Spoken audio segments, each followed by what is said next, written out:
muitas lembranças e emoções toda vez que eu venho na PUC.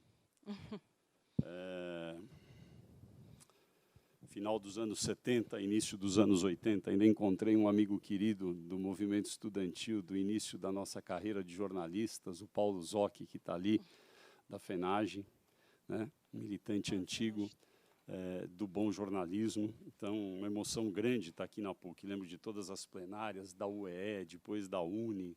É uma alegria estar aqui. Bom dia a todos. Queria agradecer à Abrage pelo convite, à PUC por nos receber e proporcionar este evento aqui, ao Fórum de Direito de Acesso a Informações Públicas por estar fazendo um trabalho tão relevante há 20 anos para a transparência no Brasil. Hoje é raro passarem alguns dias sem que algum veículo de comunicação publique uma reportagem cujos dados foram obtidos por meio da lei. A Lei 12.527, de 18 de novembro de 2011. Todos nós aqui certamente já lemos uma reportagem apurada com a ajuda da Lei de Acesso. Todas as vezes que eu leio uma reportagem apurada com a ajuda da Lei de Acesso, muitas memórias surgem sobre todo o processo que durou mais de 10 anos até que o Brasil tivesse essa legislação moderna e civilizatória. Em 30 de setembro, como já foi dito, de 2003, amanhã completam-se 20 anos, a Abrage e mais 17 entidades na época, hoje são 31, criaram o Fórum de Direito de Acesso a Informações Públicas.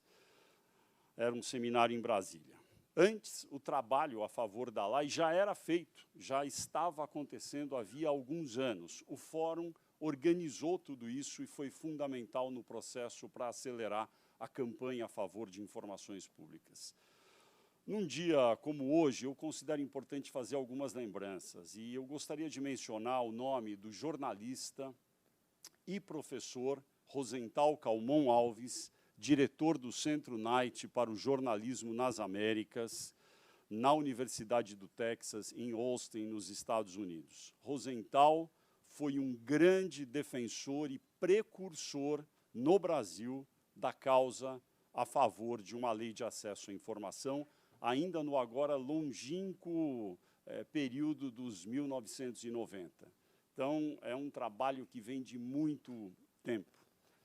E também é relevante mencionar aqui o trabalho do jornalista Mário Magalhães, ele que fez a reportagem seminal sobre o que era conhecido, Kátia, como sigilo eterno, resultado de um decreto presidencial de dezembro de 2002, baixado por Fernando Henrique Cardoso, a 4 dias de deixar o Palácio do Planalto.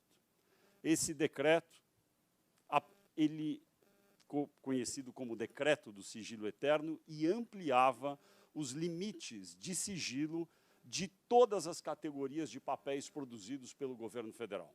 Então, no finalzinho, dezembro de 2002, todos os documentos passaram a ter mais prazo de sigilo, os reservados, secretos, confidenciais, ultrasecretos. No caso dos ultrasecretos, o prazo máximo de sigilo eram 50 anos, prorrogáveis indefinidamente, ou seja, para a eternidade. Então, os documentos podiam, por conta desse decreto, ficarem para sempre, até o fim do mundo, em sigilo. A reportagem de Mário Magalhães, do jornalista Mário Magalhães, foi muito importante, porque chamou a atenção para essa anomalia e ajudou a impulsionar a causa e a campanha a favor da lei no Brasil. Gostaria de também mencionar aqui o relevantíssimo trabalho do jornalista Marcelo Beraba, que foi o principal idealizador da Abrage, Associação Brasileira de Jornalismo Investigativo, e seu primeiro presidente. Marcelo Beraba foi uma força motriz vital para que os jornalistas brasileiros entendessem a necessidade de o Brasil ter uma lei de acesso. Porque muitos achavam, na época, inclusive, que como estava na Constituição, nós não precisaríamos de uma lei. E aí, o trabalho do Beraba, do Rosenthal, foi muito importante para que essa percepção fosse alterada.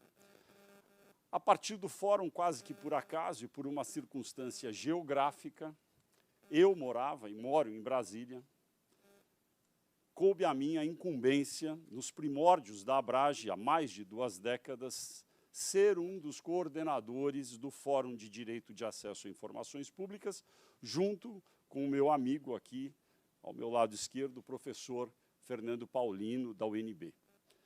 Eu tive o privilégio de ajudar nesse processo que trouxe o Brasil para o século XXI, eu entendo, na área de informações públicas. No campo da transparência, foi uma lei definidora para a entrada do país no mundo moderno da transparência. Uma legião de pessoas ajudou a fazer a campanha. Está aqui na minha frente, já vai falar, a Marina Toge, atuando na Abrage e no Fórum, que trabalhou de maneira decisiva a favor da lei. Em Brasília, lá em Brasília, no Planalto Central, foram necessárias inúmeras, incontáveis reuniões com congressistas, ministros de Estado, magistrados, para que fosse pavimentado o caminho de aprovação da lei de acesso. Havia muitas resistências. Eu vou citar, me permitir citar, acho importante, porque estamos completando 20 anos, os nomes dos congressistas e dos políticos em geral que ajudaram a fazer a lei, porque muitos eram contra, e esses que eram a favor merecem menção. Alguns desses nomes podem até surpreender alguns de vocês aqui neste auditório, mas eles trabalharam a favor da lei e é por isso que o Brasil hoje tem essa lei.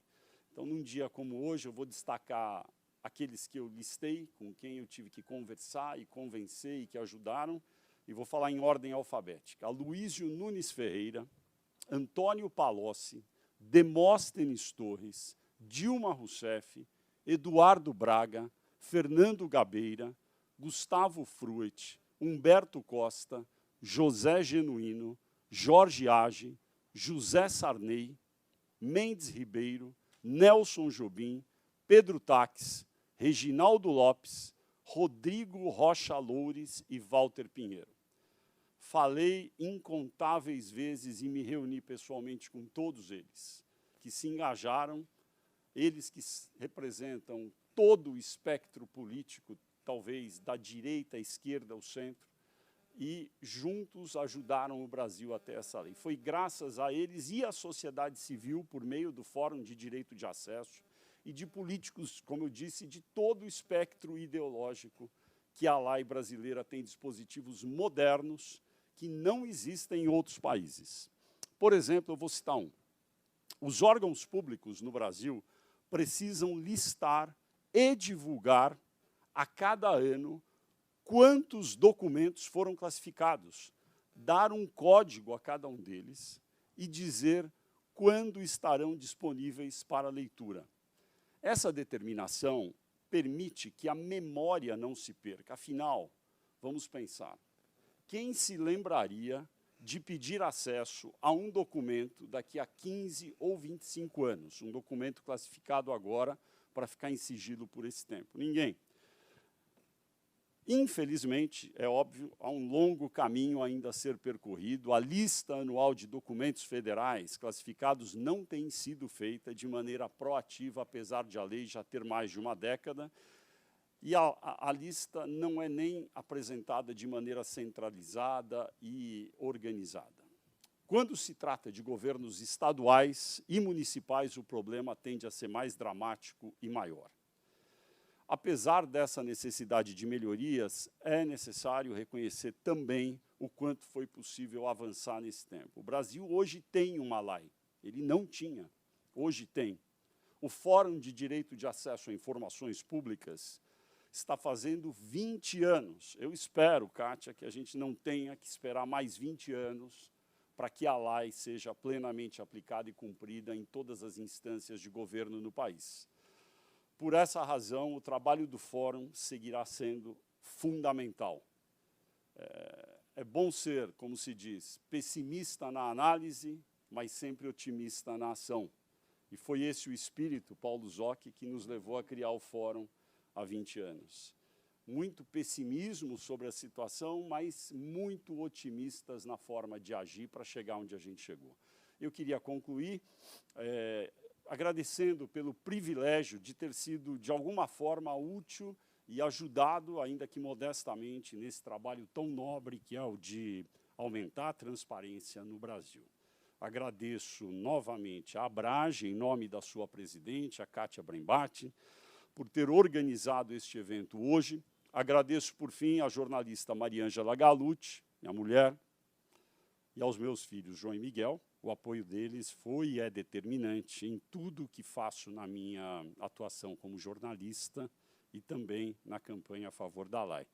É com muita emoção e orgulho que hoje eu venho aqui para celebrar com todos os 20 anos do Fórum de Acesso. Muito obrigado a todos.